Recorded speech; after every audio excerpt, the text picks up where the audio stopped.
forget what you think you know about Cincinnati. Just because this team went to the playoff 2 years ago and just because they won 9 games last year does not mean that they're going to be great in the Big 12 this year. This is a very different team that went through a lot of changes over the course of the offseason. And I have a feeling they're going to be in for some major growing pains in 2023.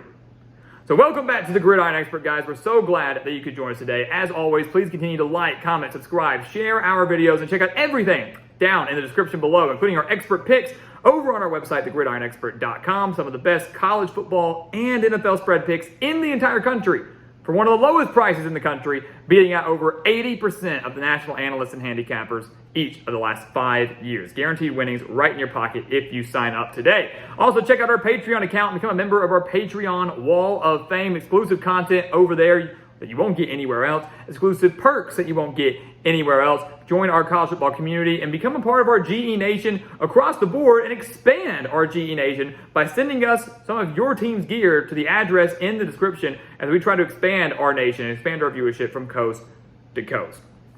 So let's take a look at Cincinnati, guys.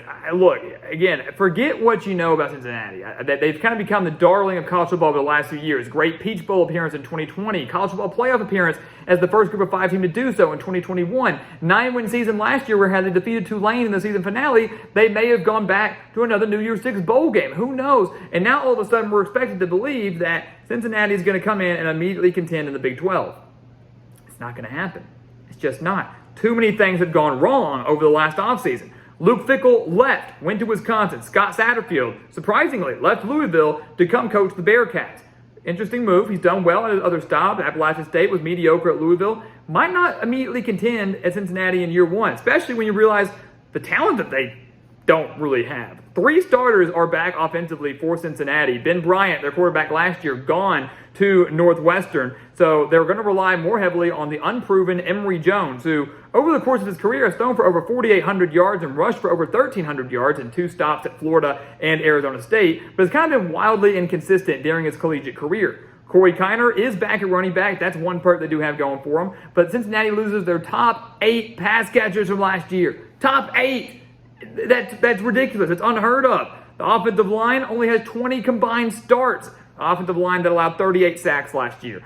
The offense is going to be really, really bad for Cincinnati, going through a lot of struggles. Defensively, that's going to be what they rely on. 6 starters back from a unit that allowed less than 21 points per game. The defensive line looks to be really, really strong this year. They lose their top 4 tacklers from last season, including Ivan Pace, and there's only 2 starters back in the back 7. A lot of new pieces for the Bearcats this year. I'm not exactly sure it's going to translate to a bunch of success in their first season in the Big 12. You take a look at their schedule, though, it's manageable. I will say it could be a lot worse for a team that's debuting in a new conference. I do think they opened the year with a win over Eastern Kentucky, give them that 1-0 start, great opportunity to work out some of those growing pains, work out some of those new players and schemes that are going to be implemented. And then they go on the road to Pittsburgh, the River City rivalry, the first time these 2 teams have met since 2012, and both teams were members of the Big East. But Pittsburgh, to me, guys, owns the advantage in every category here. They own home field advantage. They own the offensive advantage. Phil Jurkovec now, the new quarterback in Pittsburgh. The defense is always strong under Pat Narduzzi, and Narduzzi, to me, owns the coaching edge over Scott Satterfield. Pittsburgh owns everything, and that defensive line, one that had 48 sacks last year, is now going up against a bad offensive line. It can get ugly real fast between the Panthers and the Bearcats. They also held their opponents to 98 rushing yards per game last year, which means Emory Jones might have to win this game through the air. I don't have faith in him doing that with an unproven core of wide receivers. Pittsburgh wins. Cincinnati drops to 1-1, make them 2-1 with a win over Miami, Ohio, though they cannot afford to overlook the Red Hawks out of the MAC. But we're going to give them that win at 2-1 heading into conference play.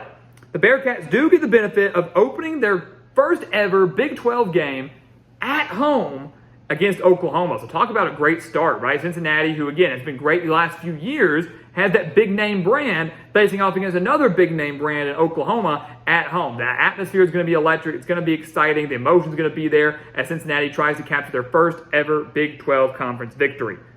It's not going to happen against the Sooners. The Sooners simply are too good. The offense is fantastic. It should be, again, with Dylan Gabriel. The defense was an issue last year. I expect it to be 10 times better this year in year 2 under Brent Venables. Working through a lot of things right there. Brent Venables attacked that transfer portal. 18 transfers coming in for the Sooners on both sides of the ball. I think Oklahoma's, we know that they're a Big 12 favorite for a reason. And even though Cincinnati does have home field advantage, even though Nippert Stadium's a very difficult place to play, the Sooners will not fall victim to the trap. Cincinnati drops to 2-2, and will make them 2-3 right before their bye week. Their second conference game going on the road to BYU. BYU getting to host their first home game. So the BYU will be playing their first Big 12 home game against Cincinnati on a Friday night at the end of September. So we know Provo's not an easy place to play, so throw that out there, number one. Factor in it is a Friday night. Those midweek games are always tough. Factor in it's right there under the lights, not a day game. Factor in it's the first home game for BYU, a BYU team that should improve drastically defensively, a BYU team that has Keaton Slovis in at quarterback, has some great transfers across the board, great pass catchers as well. This is a BYU team that obviously traditionally is very physical in the trenches. Owens going to edge drastically on the offensive line. I just don't see any way Cincinnati goes on the road and beats the Cougars, especially with everything going on with that game. So the Bearcats drop that one, and they're 2-3 heading into their bye week, which again is great to get that week of rest, but the teams they play out of it are tough. That back half of the schedule is very, very tough. The one thing they have going for them, though, is the first two games out of the bye week are home games. So you get back-to-back home games, which is always beneficial, regardless of who you are and regardless of who you play. Iowa State is a team that I do believe Cincinnati could beat. Two teams that, to me, are relatively similar. Offensively, could struggle a little bit, but defensively should be phenomenal, especially Iowa State, who returns a handful of starters on that side of the ball after allowing less than 21 points per game last year as well. Cyclones were very, very close to having a completely different 2022 season. You look at Cincinnati here. Does their offense have enough to get anything going against this Iowa State defense that has a chance to be better than it was last year? I don't think so. I know they'll have the week of rest. I know the sense of urgency certainly will be there. But I just don't see Cincinnati getting anything going against that defense. Iowa State, however, while they will be facing a solid Cincinnati defense, they have a veteran quarterback in Hunter Deckers. They have a lot of their wide receivers coming back. They have a veteran running back returning. I feel confident that if there's an offense that's going to get a lucky break, it's going to be Iowa State's, not Cincinnati's. Iowa State comes on the road, takes down the Bearcats, and then Baylor will do the exact same thing the following week. Again, both to me, winnable games for the Bearcats. I would not be shocked to see them win either one of these games, but I feel more confident in picking their opponents to win than I feel in Cincinnati winning. Baylor, is a team that's coming off a bye week entering this game, so they're going to be well rested, not hungover, not beaten up. Baylor's offensive line, to me, is a bit of a concern. This is a game where you could see the Cincinnati front seven, especially that defensive line that appears to be pretty solid, kind of pressuring Blake Shapen a lot. But if there is a team, again, offensively, that's going to come out and make a play, it's going to be Baylor's, not Cincinnati's. If there's a team defensively that I trust more from a coaching standpoint, it's Baylor, not Cincinnati. As Baylor, of course, has Dave Aranda as their head coach, one of the best defensive minds in the game. I actually would give Dave Aranda the coaching edge right now over the likes of Scott Satterfield. So Baylor as a whole, with that week of rest, with that more experience offensively, and with a defense that should be a little bit better, whose only weakness really is in the secondary. Again, I don't have faith in Emory Jones torching these guys through the air. Give me the Bears to beat the Bearcats on October 21st.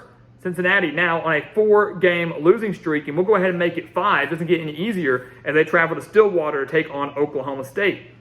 Again, neither team should have that great of an offense. I don't have too much faith in the Oklahoma State offense either, but I certainly have way more faith in Mike Gundy than I do in Scott Satterfield. I have way more faith in Boone Pickens Stadium than I do in Cincinnati winning that game on the road. That home field advantage is going to play a very, very big role in this one. I wouldn't say the two teams are even. I think Oklahoma State owns the clear advantage on both sides of the ball, home field advantage, coaching edge as well, but I do see this game being a relatively low-scoring game. Ultimately, the Cowboys win it, though.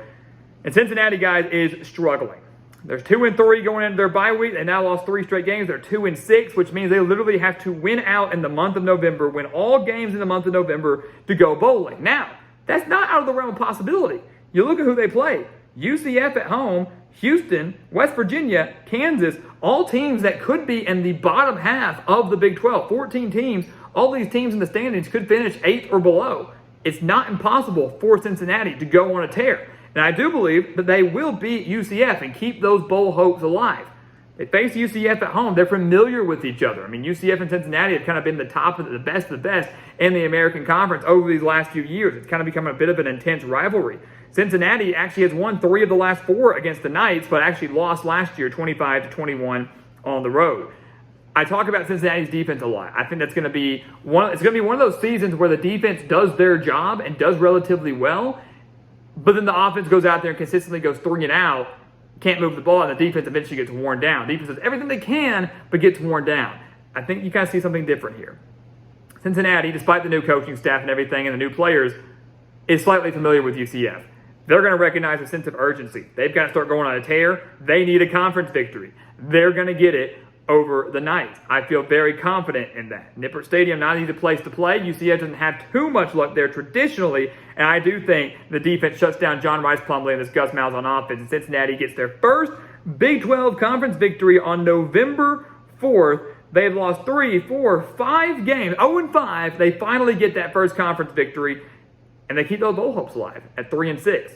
The next week, they go to Houston, another team coming over from the American Athletic Conference, a team that also is very, very beatable if you're Cincinnati. A Houston team that offensively should be pretty good.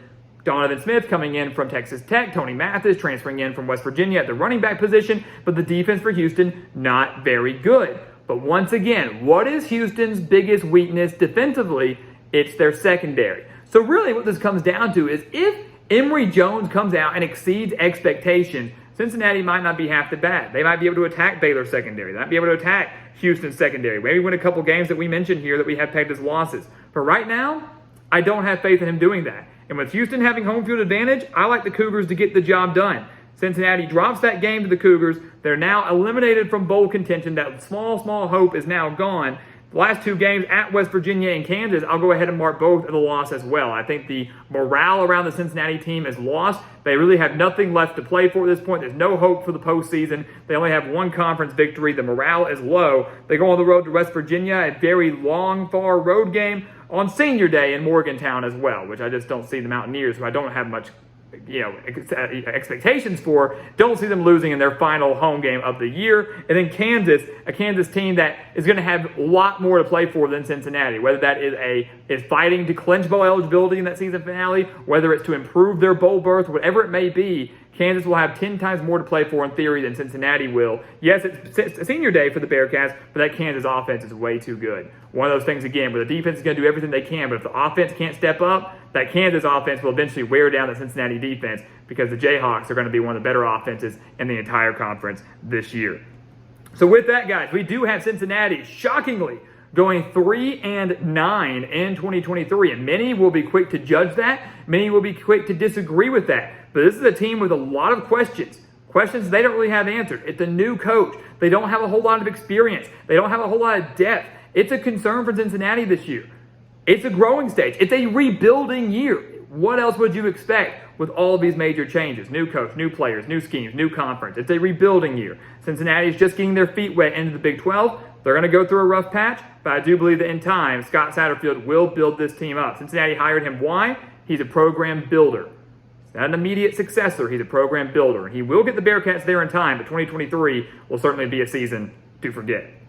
So guys, as always, thank you so much for watching us here at the Gridiron Expert on YouTube. Make sure to continue to like, comment, subscribe, share our videos, and of course, check out everything down in the description below, including our expert picks over on our website, thegridironexpert.com, our Patreon account to gain exclusive college football content all year long. Check out the address to send us our gear so you can get your team represented as the GE Nation coast to coast, year round, every single video. And once again, guys, as always, thank you so much for watching, and we'll see you next time right here on the Gridiron Expert. Yeah.